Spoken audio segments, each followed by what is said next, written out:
अस्सलाम वालेकुम। ભાઈ આજે આપણે લોકો શીખીશું કે આપણે લોકોને કેવી રીતે પ્રોપર્ટીના અંદર આપણે લોકોને સગલી ચીજો કરવાની હોય છે। આ આપનો પ્રોપર્ટીનો મોડ્યુલ છે। સૌથી પહેલાં આપણે લોકોને ટેનન્ટ બનાવવાનું હોય છે।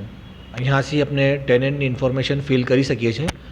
ન્યૂ કરવા પર અહીંયાથી આપણે ટેનન્ટનું નામ, કયા નામથી એનો એગ્રીમેન્ટ થયો છે, એનો એડ્રેસ, સિટી, કોન્ટેક્ટ ટુનો મતલબ હોય છે કે સપોઝ કરો કે હમણાં જે ટેનન્ટ છે બાવાજી સાહેબ, અને એના બાવાજી હોય કે એના નામથી એગ્રીમેન્ટ બન્યું છે, પણ જે બધી ડીલ કરતું હોય તો એના ફરજંદ યા એના દીકરા કરતા હોય તો અહીંયા એના દીકરાનું નામ આવશે। મતલબ કે જેનાથી આપણને કોન્ટેક્ટ રાખવાનું છે કંઈ બી કામ વાસ્તે કરીને, ડાયરેક્ટ એને ફોન નથી લગાવવાનું જેના નામ से કોન્ટ્रैक्ट। હમણાં સપોઝ કરો કોઈ કંપનીના નામ से ટેનન્ટનો કોન્ટ્रैक्ट હોય કે ભાઈ આપ हमारा દુકાનના નામ से हमारे એગ્રીમેન્ટ બનાવો, તો એના દુકાનના નામ से એગ્રીમેન્ટ બનાવ્યું છે, પણ એ દુકાનના ઓનર કોણ છે જેનાથી આપણે કોન્ટેક્ટ કરવાનું છે એનું નામ અહીંયા લખવાનું છે।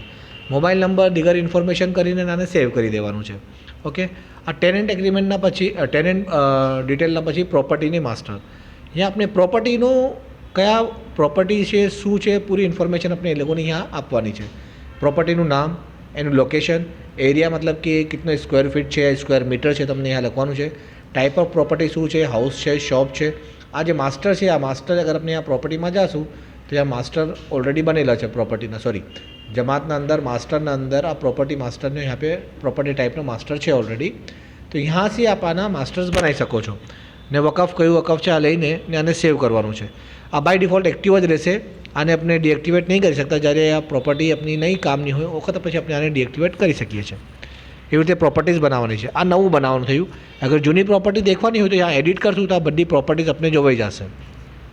ઓકે, આ પ્રોપર્ટી માસ્ટર થઈ ગયું। પછી છે ટેનન્ટનું એગ્રીમેન્ટ। જ્યારે આપણે ટેનન્ટનું એગ્રીમેન્ટ બનાવીશું તો અહીંયા આવીને પ્રોપર્ટી સિલેક્ટ કરીશું। હમણાં કોઈ પ્રોપર્ટી મારા પાસે ખાલી નથી તેથી અહીંયા શો નથી થતું, તો અહીંયા પ્રોપર્ટી સિલેક્ટ કરીશ, અહીંયા ટેનન્ટ સિલેક્ટ કરીશ, અને यहाँ બાજુ જે છે એનો સ્ટાર્ટ ફ્રોમ કે સપોઝ કરો કે આ એક એક્ઝામ્પલના તौर पे मैं एडिट करूँ છું, આ છે ભાઈ यहाँ पर। यहाँ मैं આ પ્રોપર્ટી સિલેક્ટ કીધી છે, यहाँ मैं ટેનન્ટને સિલેક્ટ કીધું છે, ને यहाँ સ્ટાર્ટ ફ્રોમ કે કहाँથી કहाँ સુધી એનો રેન્ટ ચાલશે અને કેટલા રૂપિયા મહિનો ચાલશે આ લીખીને આને મને સેવ કરી દેવાનું છે। ઓકે, આ ટેનન્ટનું આપનો એગ્રીમેન્ટ બની ગયું। તે પછી ટેનન્ટનો ઇન્વોઇસ બનાવવું છે, રેન્ટ ઇન્વોઇસ। અહીંયા આપણે સેમ આ જ કરવું છે કે આમ રેન્ટ સિલેક્ટ કરવું છે। અહીંયા આપણે પ્રોપર્ટી સિલેક્ટ કરીને એન્ટર કરીશું। ખાલી ફક્ત પ્રોપર્ટી સિલેક્ટ કરીને જ એન્ટર કરવાનું છે, બાકી બીજું કંઈ નથી કરવાનું।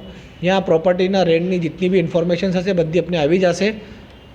આવી જેવી રીતે આ પૂરી આવી ગઈ કે કેમ કે એનો એગ્રીમેન્ટ બની ચૂકો છે અને ઓપન સ્ટેટસ છે હમણાં, તો પૂરું અહીંયા બધી ઇન્ફોર્મેશન આવી જશે ને આપણે આને સેવ કરી દેવાનું છે ને આ સેવ થઈ જશે, ડેટ્સ ઇટ। આના અલાવા આપણે બીજું કંઈ બી નથી કરવાનું। ઓકે, આ ઇન્વોઇસ બની ગયો। હવે આ ઇન્વોઇસ બનવા પછી આપણે એના પૈસા લઈ શકીએ છીએ। આ છે payment receipt voucher, rent receipt voucher. અહીંયા આપણે ન્યૂ કરીશું, નોર્મલ જ આપનો રિસીપ્ટ વાઉચરનો ઓપ્શન છે એ જ કરીશું।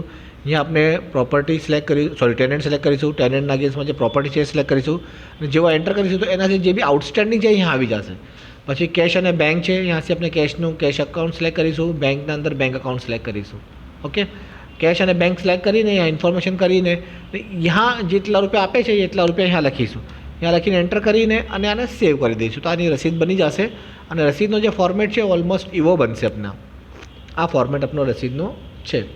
ચેક પેડ ભાઈ આ છે 25,000 આપણે આ મળ્યું છે ને આ એવી રીતે એનું રિસિપ્ટ બની જશે આપણી। અગર આપણે ચાहे તો રિસિપ્ટને આપણે પ્રિન્ટ બી કરી શકીએ છીએ। ઓકે, આ અહીંયા રસીદ છે। પછી ટેનન્ટ જ્યારે ક્લોઝ થઈ જાય મતલબ કે હમણાં એના 12 મહિનાનું આપણે એગ્રીમેન્ટ બનાવ્યું તો 12 મહિના પૂરા થઈ ગયા તો પછી ટેનન્ટને રિન્યૂ કરવાનું રહી। આ સેમ પ્રોસિજર છે જે આપણે લોકો બનાવીએ છીએ ટેનન્ટ એગ્રીમેન્ટના ટાઈમ પર। અહીંયા આપણે ન્યૂ કરવાનું છે, અહીંયા આપણે પ્રોપર્ટી સિલેક્ટ કરવાની છે, જે પ્રોપર્ટીનો આપણે ટેનન્ટ રિન્યુઅલ કરી રહ્યા છો। અહીંયા પૂરી ઇન્ફોર્મેશન આવી જશે, પુરાની ઇન્ફોર્મેશન અહીંયા આવશે, નવી ઇન્ફોર્મેશન આપણે અહીંયા નાખવાની છે અને સેવ કરી દેવાનું છે। ઓકે, અને સેમ પછી એ જ રેન્ટ ઇન્વોઇસ આપણે એ એગ્રીમેન્ટનો બનાવવું છે। ઓકે, આ ચીજ થઈ ગયું। પછી બીજું છે કોન્ટ્રાક્ટ ક્લોઝ। કોન્ટ્રાક્ટ ક્લોઝના અંદર શું હોય છે કે આના અંદર હમણાં કોઈ આપણું પ્રોપર્ટી મૂકીને જઈ રહ્યું છે, હવે એના સાથે આપણે કોઈ કોન્ટ્રાક્ટ ક્લોઝ નથી, મતલબ એના સાથે હવે કે આપણે રાખવાનું નથી કે ઓકે પ્રોપર્ટી ખાલી કરી જાય, તો પછી આપણે આ કોન્ટ્રાક્ટ ક્લોઝનો ઓપ્શન બનાવવું છે। એમાં ખાલી પ્રોપર્ટી સિલેક્ટ કરીશું, કઈ પ્રોપર્ટી એ ખાલી કરીએ છીએ એની પૂરી ઇન્ફોર્મેશન આવી જશે કે કેટલું રેન્ટ હતું, કहाँ સુધીનું એનું પેડ થઈ ગયું છે, કहाँ સુધીનું નથી થયું, શું કરવાનું છે, અને આપણે સેવ કરશું તો એનો કોન્ટ્રાક્ટ ક્લોઝ થઈ જશે અને આપણી પ્રોપર્ટી ફ્રી થઈ જશે। તો આપણે એને બીજાને આપણે રેન્ટ પર આપી શકશું. ઓકે ભાઈ, આ એવી રીતે છે. આના અલાવા જે બીજું કંઈ અગર આપને ક્યુરીઝ હોય તો આપને કોલ કરજો મારા નંબર